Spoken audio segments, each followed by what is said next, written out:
I'm a kind of a serial re-collaborator. You know, I think that the real deep, rich work comes from working a number of times with people, because you get this level of trust.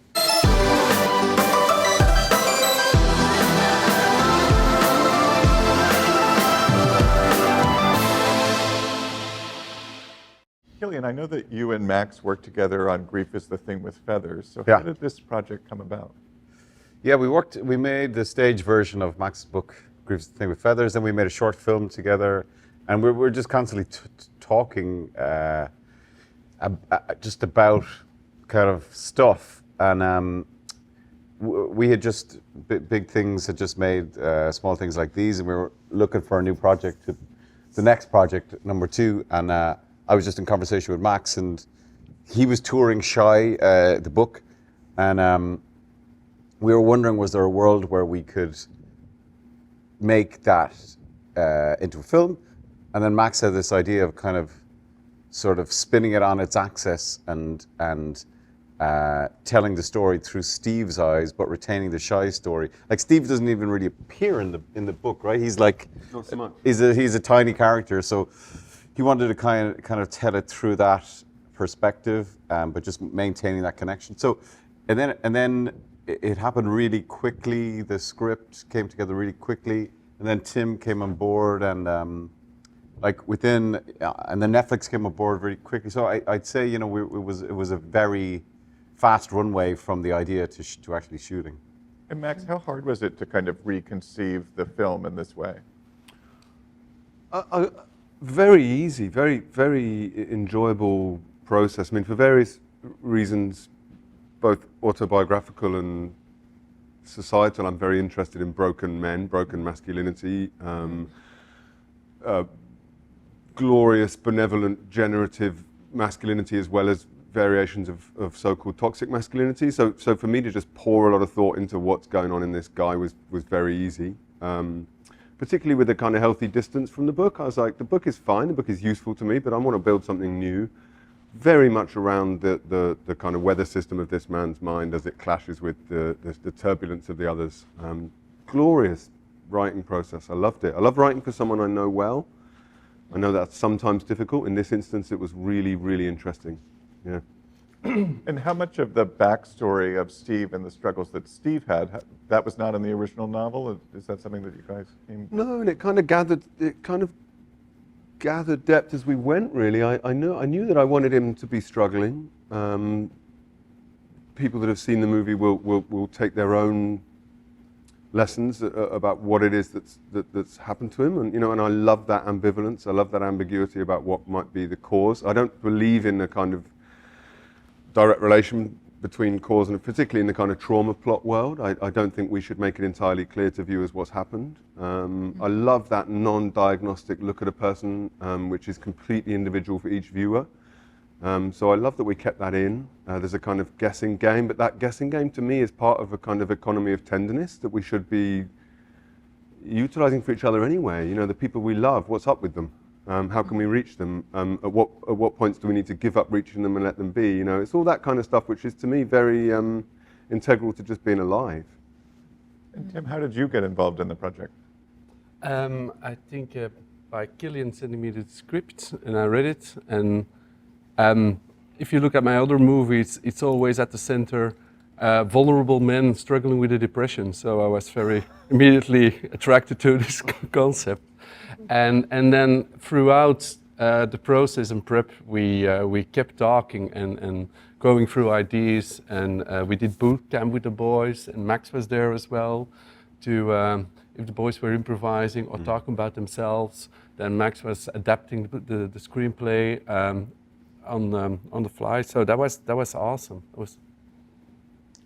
Tracey, this seems like a little bit of a departure from a lot of the things that we've seen you in. How did you get involved in what interested you in this project? I'm just thrilled, yeah. I mean, Cillian and his wife Yvonne, I owed the job to. They heard me on a podcast speaking to Louis Theroux. And he texted me, and when you get a text from somebody as famous as Cillian, you think it's going to be something like, I'm doing this benefit, would you come in? It's always, come on guys, it's always that, and you think, oh, can I do a benefit? And he said, I'm going to send you this script, and beautiful writing, this beautiful piece came along, and I was thrilled to take part. And I love boys. I love these boys. I mean, we were the women in this. You're talking about toxic masculinity, and there was a lot of maleness, wasn't there, going on for us? And the first few weeks, I was kind of terrified of you lot. The first couple of days, I looked in your eyes and I thought, this guy's going to talk to me. You came in a bit later, didn't I you? did, I did. We had a few You put me into days. this room with them all, yeah. Yeah. The And boys were together. All the boys were together, and then Tracey came in. Feral. Yeah. We had a few workshops, a few tears already. Yeah. it was But mad. as I, my character, I'm like, I love these kids. I love these boys. I'm a prison guard. I'm a mummy. I'm a matron, but I can love them. And she does. And I love him. And I love what we're trying to do. And it's, there's wonderful teachers. They're wonderful teachers. They're wonderful people teachers. And, I think we've all had an incredible teacher in our life. And it was an amazing thing to be a part of. I'm very, very proud. Jay, did you guys bond? Did you do anything to because the connections of No, the boys? no warmth whatsoever between any But of with us. these lot, just everyone from the beginning, man. I mean, like, from the moment that I met Tim, he was just so open with me, and I felt like that I could really trust him. So when I got on set, I felt like I had this safety net, I could fall when someone was going to catch me. And we had 2 weeks, as Tim said, it's like we had 2 weeks of workshops. And in that time, we were chatting, us lot were chatting, and there was a real comfortability. I feel really safe with these guys, so I felt like anything was possible. And especially with the boys as well, like some of the boys, it was like their first job, but they killed it, man. All of them are incredible, these natural, really complex kids. Their performances are brilliant. Simbi, what kind of preparation did you do for this? And were you involved in the workshops as well? Yeah, no, I wasn't involved in those workshops with the boys, but I think more so just like talking, like I remember I had a really great conversation with someone from my youth centre that was like an integral part of my like early childhood, and just kind of talking to her and like how she felt with dealing, because my youth club growing up in North London, there was like similar to what the topics we're dealing with in Steve, like a lot of young people with going through all sorts of things in life. So just trying to understand from her perspective what that was like to deal with, just so I can be as authentic to the role as possible. But yeah, just talking to real people in my life, real figures that have dealt with similar things. Cillian, you produced this, you developed this. How do you kind of figure out what projects your company gets involved with? I suppose we have a kind of a point of view on the types of stories that we want to tell. I mean, it's very, very broad, and we have very, very broad tastes, but it takes so long to make something and to get it out there, and it takes an awful lot of effort. And so myself and Alan, my producing partner, I think we both feel that like if we're going to make something, it has to be meaningful in some way to us. And I just feel really lucky that I have collaborators like Tim and Max that I can call on. Like both of these guys I've worked with multiple times, and I'm a kind of a serial re-collaborator. I think that the real deep, rich work comes from working a number of times with people, because you get this level of trust.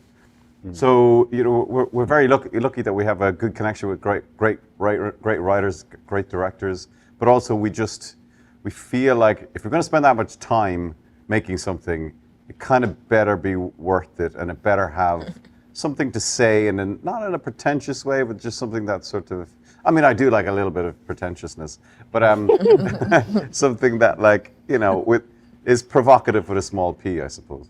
Yeah, what are you hoping people will take away from this film? Well, Tim gave a great answer last night when somebody asked that, and I kind of very much feel the same way. I mean, I don't think it's for us to be prescriptive about what the film means, or it should be asking questions, not answering them, and it's just, so it can mean many things to many people. From my point of view, I was raised by two teachers, and my grandfather was a headmaster, so it's very meaningful for me to have teachers represented on screen and to have that community, because they're so bloody valuable in society, and they're not really talked about enough, I think. So that's from my point of view, but I think for everybody, some journalists ask me, like, it's great to see you doing these smaller films. I think it's a massive film. It's a massive film thematically, And so there's a lot in there to chew on, I think, for audiences. They're also diplomatic about this thing about, which I love. You said, you know, it's up for. I'll go harder. I think one of the core messages of this film is that we have chronically undervalued care. We have a society that at every level is rampantly committed to exploitation and injustice. Entrenched injustices define our time, and so the fact that we have, you know, the 1% getting as rich as they are, and you know, in the UK right now, for example, Victorian levels of malnutrition, teachers quitting the profession in huge numbers because they're underpaid, overworked, exhausted, depressed, no care at all for their mental health and their well-being. Like, Can't buy a house. This is a film that says these people are the glue that holds our society together. They are literally saving lives. And if we, you know, like literacy levels, or, you know, the data is so exacting. If you fail on that, then what you create a generation later is unemployment, depression, domestic abuse, substance. You know, these things aren't, it's not brain surgery. So this film is in its own, and I hope quite kind of quiet and tender way, just a very open-hearted address to these people to say, you are us, you are the best of us. Cillian, you were saying that you're a serial collaborator, and obviously you've worked a number of times with Christopher Nolan. When you see like trailers for the Odyssey or photos from the set, do you have any FOMO? Is there a trailer? A small one. Yeah. I haven't seen it. Good answer. No, I have Romo, relief of missing out. No, I can't wait to see it. I mean, if any director in the world could tackle the Odyssey, it's going to be Christopher Nolan. I'm so excited to see it. I mean, he's one in a million. He's been a huge part of my life as an actor, and I can't wait to see what he does with it. You know. And also, what can fans expect from the Peaky Blinders movie? Oh, I can't tell you. Should I say? He's in it as well. So they can expect Jay. Yeah, I'm there. Yeah. Jay, what can fans expect? He's in it. Well, thank you all so much. Congratulations on the film. Thank you. Cheers.